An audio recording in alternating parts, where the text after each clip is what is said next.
Welcome back. Today we are not just looking at a stock chart.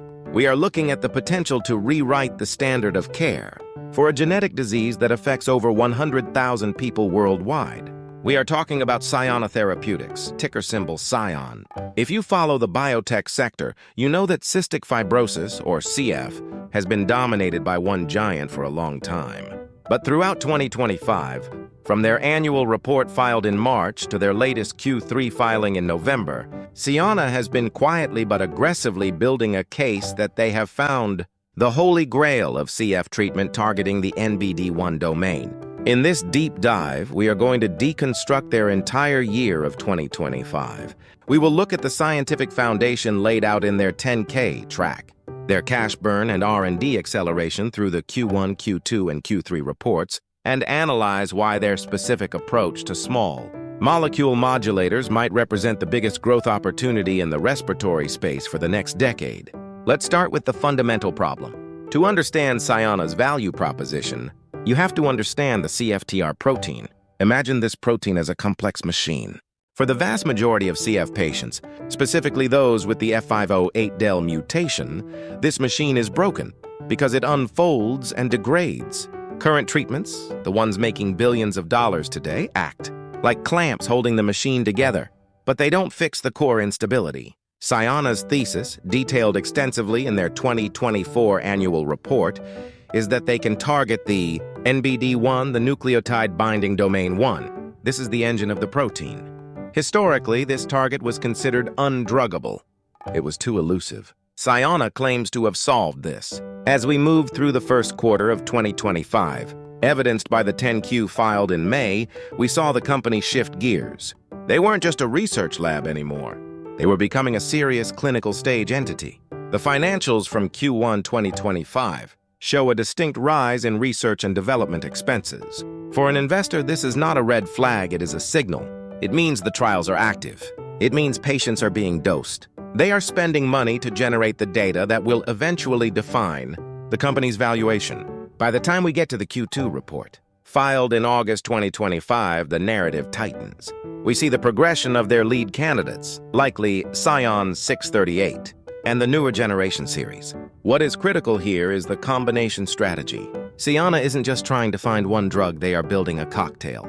Their filings discuss the synergy between NBD1 stabilizers and other modulators.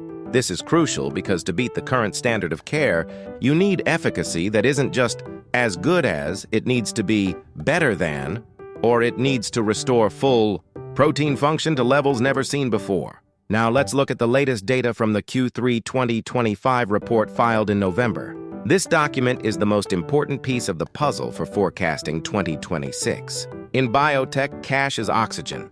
When we analyze the balance sheet in the Q3 report, we need to look at the cash runway. Despite the heavy spending throughout the year, Sionna has maintained a disciplined balance sheet. They are deploying capital into the clinic, but they aren't burning it recklessly. This financial discipline suggests management is confident in getting to their next major data readout, without necessarily diluting shareholders into oblivion immediately. But what about the risks? We must be objective. The 10K from March 2025 lists pages of risk factors. The biggest one is competition. They are going up against Vertex Pharmaceuticals, a company with a massive moat and entrenched relationships with the CF community. For Sionna to win, their data must be undeniable. Furthermore, targeting NBD1 is scientifically difficult. There is a reason it hasn't been done before. If their molecules show toxicity or lack of potency in larger phase 2 trials, the thesis collapses. However, let's talk about the future growth potential. Why are we paying attention to SION? Because the CF market is robust and growing. Patients live longer, and the demand for better therapies is inelastic.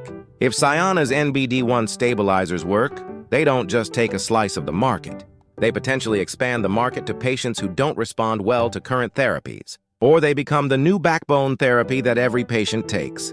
The transition we observed from the 2024 10K to the late 2025 10Qs is the transition from promise to proof. In 2024, it was about the potential of the platform. In late 2025, it is about the execution of the clinical trials. As we look ahead, the key catalyst will be the top line. data from these ongoing studies. If the safety profile holds up and we see the predicted restoration of CFTR function, Sionna re-rates not just as a speculative biotech, but as a premier acquisition target or a future commercial giant. In conclusion, Sionna Therapeutics is a classic high-risk, high-reward play, but with a scientific pedigree that separates it from the pack.